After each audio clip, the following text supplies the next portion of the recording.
Miss হবে না আপনার পছন্দের টিভি শো। দেখুন জি5 অ্যাপে একদম ফ্রি। আমি যখন একবার না করেছি আমি তখন সে কথার খেলাফ হতে পারি না। আমি যখন 1000 বার বলেছিলাম আজ বেরিয়েও না, তাহলে ঘরে ঢুকতে দেবো না, তারপরেও সে আমার কথা উপেক্ষা করে চলে গেল কি করে? এখন দেখি ও ঘরে ঢোকে কি করে। বাড়িটা আমার, এ কথাটা ভুলে গেলে তো চলবে না। সে যখন আমার বাড়িতেই ঢুকতে হবে মাথা নিচু করে, তখন সে কথাটা তো আগের থেকে শুনলেই পারতো। কি লাভ হলো? সেই তো এখন পায়ে ধরতে হচ্ছে ঘরে ঢোকার জন্য। আজ যদি ওই মেয়ে ঘরে ঢোকে না, আমি কিন্তু বেরিয়ে যাবো ব্যাস।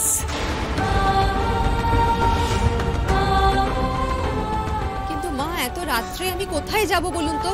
সেটা আমি কি জানি? হ্যাঁ, কোথায় যাবে? এই তো তোমার এত বন্ধু বান্ধব যারা তোমাকে উস্কোচ্ছে, তারা কেউ বুঝে আশ্রয় দেবে না? কাকিমা, আশ্রয় দিতে পারি, কেন দিতে পারবো না? সুচরিতাদির যদি নিজের কোনো আশ্রয় না থাকতো না, নিশ্চয়ই দিতাম। নিজের বাড়ি থাকতো, অন্য জায়গায় আশ্রয় নেবে কেন? তো যাক, সে নিজের বাড়িতে চলে যাক। শুনুন কাকু, বিয়ের পরে না মেয়েদের শ্বশুর বাড়িটাই নিজেদের বাড়ি হয়, সেই বাড়িতেই তারা থাকে। এতগুলো বছর ধরে যখন নিজের ছেলে বাইরে আরেকটা সংসার পেতে ছিল, সুচরিতাদি তো আপনাদের বাড়িটা ছেড়ে চলে যায়নি। মেয়ে নিয়ে তো এই বাড়িতেই পড়েছিল, চাইলে তো চলে যেতেই পারতো আলাদা হয়ে, সেটা তো করেনি। বরং এই বাড়িতে পড়ে থেকেছে, আপনাদের দাসীগিরি করেছে, আপনারা নিজেদের মতো করে ফাই ফরমাস কাটিয়েছেন। আর কি করেছে? মেয়ের সেবা যত্ন করেছে। আপনারা অকৃতজ্ঞ, আর অকৃতজ্ঞ বলেই না ওর সেই দিনগুলো আপনারা কেউ মনে রাখেননি। বাবা বাবা, এদের সঙ্গে না এত কথা বলার কোনো দরকার নেই, কোনো লাভ নেই। চলো তুমি ভিতরে যাও, আমি দরজাটা বন্ধ করি। একদম না, একদম দরজা বন্ধ করবেন না। বললাম না সুচরিতাদিকে ভেতরে যেতে দিতে হবে। কখনো না, কিছুতেই না। কি ভাবো তুমি? কি ভাবো? এটা কি মগের মুলুক? যেতে দিতে হবে বললো, অমনি যেতে দিলাম, অমনি ছেড়ে দিলাম। আমাকে কি ভাবো বলো তো? কি ভাবো? আমাদের শেষ কথা, আমরা দরজা বন্ধ করবো ব্যাস। দরজা বন্ধ করবেন তো? দরজা বন্ধ করুন। এই দরজা কি করে খোলাতে হয় সেই ব্যবস্থা আমরাও করব।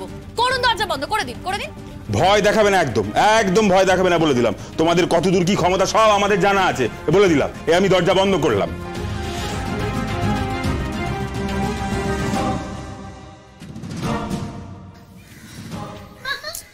তুমি প্লিজ যেও না মাম্মা, তুমি তো জানো তোমাকে ছাড়া আমি থাকতে পারি না। প্লিজ মাম্মা, তুমি যেও না প্লিজ।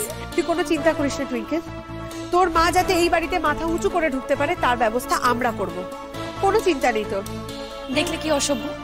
এত রাত হয়ে গেল কিন্তু সুচরিতা দিকে বাড়িতে ঢুকতে দিল না, বের করে দিল। हाँ, और আমাদের भी तो अब घर जाना चाहिए, वरना तो আমাদের भी दरवाजा बंद হয়ে যাবে।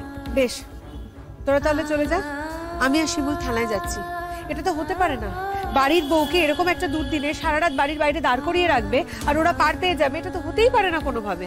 এর উচিত শাস্তি, এদের উচিত জবাব দিতেই হবে। চল শিমুল। সুচরিতা দি, তোমাকেও কিন্তু যেতে হবে। কোথায়? থানায় সুচরিতা দি? নিজেদের ন্যায্য অধিকার বুঝে নিতে হবে না? উনি যখন দরজাটা খুললেনই না, তখন নিজেদেরই ব্যবস্থা করতে হবে দরজা খোলানোর।